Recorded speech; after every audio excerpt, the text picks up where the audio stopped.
ya, bahasa. Nah, pedati itu gerobak yang ditarik kerbau atau sapi. Nah, ini merupakan perwujudan daripada wadah. Jadi wadah atau wadak itu bisa diibaratkan tubuh, badan atau jasad. Maka bila sastra pedati itu dimaknai dengan bahasa tubuh, maka ada kalimat dalam tembang si pengung orang legewo sang soyardo deniro cacari wis. Nah niku nandara-ndara ngendukur guneme ora kaprah. Terus pungkasannya si wasis waskita ngalah ngelingi marang si pinging. Nah, si wasis adalah orang si pandai diam. Nah, ketika ada orang yang terlalu banyak bicara, terlalu banyak menguraikan, maka bahasa tubuh yang bicara.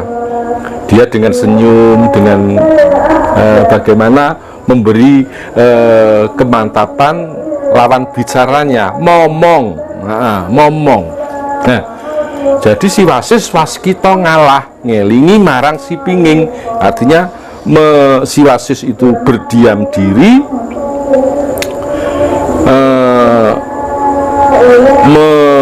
menutupi kebodohannya si pengung tersebut.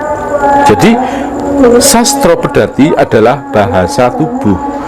Bagaimana kita mengisyaratkan, misalkan wah, tandrane wong nesu kae piye. Nah, gitu kan. Jadi kita bisa memahami bahasa tubuh. Wah, kae lagi nesu, misalnya begitu. Padahal si pemarah tadi tidak mengungkapkan kata-kata, tidak bersuara, tapi sudah mampu berkata lagi marah gitu. Nah, inilah yang dinamakan sastra pedati. Pedati sekali lagi kerbau atau sapi yang menarik gerobak. Ibaratnya si kerbau adalah sukmanya, nyawanya, sedangkan gerobak adalah jasadnya. Kemanapun si sukma atau nyawa ini melayang, si raga pun mengikutinya. Namun manakala sukma ini melepaskan, si pedati pun diam.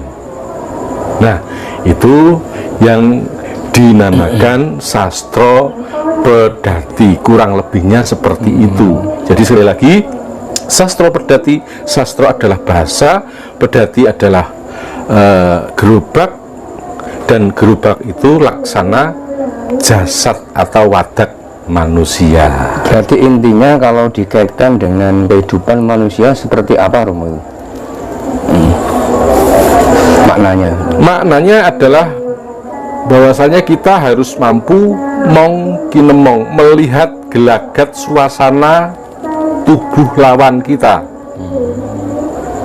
Maksudnya lawan bicara kita. Selagi lawan bicara kita, misalkan saya dengan panjenengan karena ada keinginan, saya mau meminjam suatu kebutuhan misalnya, tapi kok kelihatannya panjenengan murung bermuram durja, tolong jangan sampaikan ini, gitu. Kalau toh menyampaikan, ya harus memakai tata cara yang lebih sopan agar tidak menyinggung perasaannya sehingga menggerakkan tubuhnya, gitu. Orang ini mau marah, bagaimana agar orang ini tidak jadi marah, kan gitu.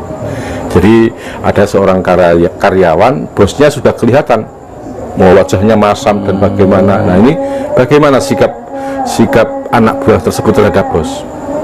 Jangan malah membuat masalah. Nah ini nanti akan ibarat bom waktu akan meledak. Berarti intinya membaca bahasa tubuh ya, Belajar bahasa tubuh. Ya. Romo, ini kan pada akhir-akhir ini kan banyak bencana, Romo. Dan tidak sedikit orang-orang yang spiritual itu yang memprediksi bahwa tahun 2001 ini akan terjadi bencana yang lebih dahsyat. Salah satunya ada yang melebihi seperti corona, Romo. Nah, itu firasat Romo Edi, pandangan Romo Edi di tahun 2021 ini seperti apa, Romo? Memang di tahun 2021 saya pernah menguraikan tentang isyarah masalah tentang bencana yang akan terjadi, dan bencana itu tidak akan berhenti sampai di situ, akan ada lagi susulan-susulan. Nah sesungguhnya ini adalah bentuk bahwasannya alam sedang murka. Mengapa demikian? Mengapa demikian? Karena kita sudah kehilangan, melupakan jati diri. Jadi nuwun sewu, monggo kita menengok jauh beberapa ratus yang silam, tatkala Pulau Jawa masih suwung, masih sepi, hingga ada salah satu utusan dari tanah Arab yang diminta untuk menenteramkan atau mencari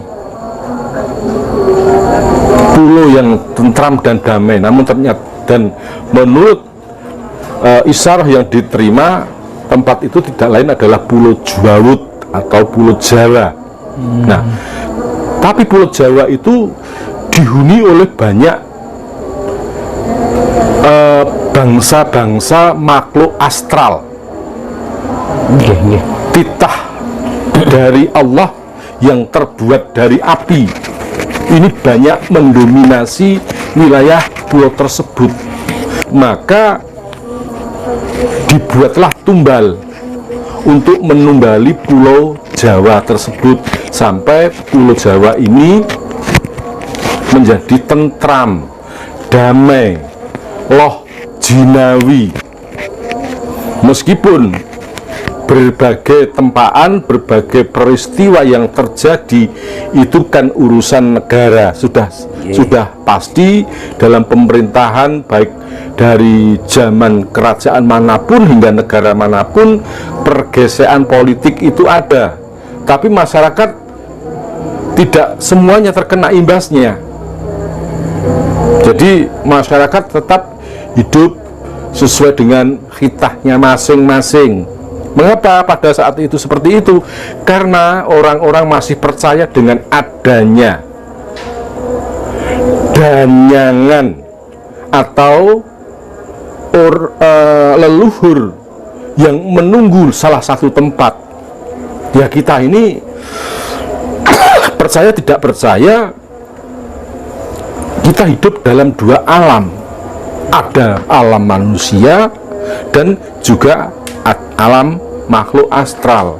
Makhluk astral punya tempat sendiri, dan makhluk astral tidak pernah meminta apa-apa, tidak akan pernah mengganggu manusia apabila dia juga ya setidaknya diopeni, bukan disembah, diopeni. Bagaimana cara ngopeninya? Ya membersihkan tempatnya, ikut nyadran, selamatan. Lu Jawa kan keselamatan, Mas. Sing kerep kan selamatan, meminta agar manusia itu, anak cucu Adam ini senantiasa diberkahi dan diberikan keselamatan. Tapi kan nggak ada. Kalau kita selamatan di salah satu tempat yang mungkin makam, katakan begitu, kita dianggap musyrik, sehingga banyak orang yang malu melakukan itu. Malu ngakoni nek iku tinggalane utawa warisane Mbah Buyut. Padahal itu penting.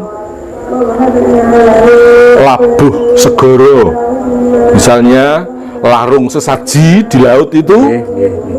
Nah, kalau orang Jawa mengatakan sedekah bumi, nah ini bukan kok menyembah bumi sebagai wujud terima kasih anak cucu Adam kepada Allah Subhanahu wa Ta'ala yang telah menciptakan kita manusia dari bumi suci, air suci, angin suci, dan juga api suci. Nah, terima kasih kita itu diwujudkan dengan sedekah. Sedekah bukankah diajarkan oleh orang-orang Islam pendahulu kita? Sedekah ini apa toh? Memberi kepada orang yang kekurangan. Nah, di saat itulah kita bersedekah, tapi memang tempatnya ya seperti ya di tempat yang dianggap ingin, dengan harapan agar mereka tuh tahu tempat ini jangan diusik gitu loh. Sekarang kan tidak, itu dianggap musyrik. Laut tidak pernah ada larung sesaji, sedangkan ikannya diambil setiap hari, tidak pernah nandur loh, tapi nggak pernah larung sesaji. Nah, laut itu juga ada yang menunggu, gitu, merasa dia memiliki perasaan juga seperti manusia. Saya rasa rumangsa duwe tapi dijupui ora ana imbal balike, nesu gitu. Makanya sampai terjadi rob atau banjir laut yang disebut tsunami dan lain sebagainya. Bahkan tidak sedikit kapal nelayan, kapal-kapal lain yang menjadi korban karena keegoisan kita sebagai manusia, sehingga yang tidak berdosa ikut larut dalam musibahnya. Ya, segala musibah itu jika dikembalikan itu semua adalah kehendak Allah, entek. Karena kalimat kalau sudah kun fayakun, apa yang terjadi terjadilah, entek, nggak usah dibahas lagi. Gitu. Tapi manusia apakah seperti itu? Hanya manut dan manut. Harusnya manusia itu nulir budi, manusia diberikan akal. Gitu. Maka seperti tadi, kalau dulu-dulunya bumi Jawa ini ditumbali oleh Syekh Subakir, nah dilestarikan oleh anak cucunya, monggo saya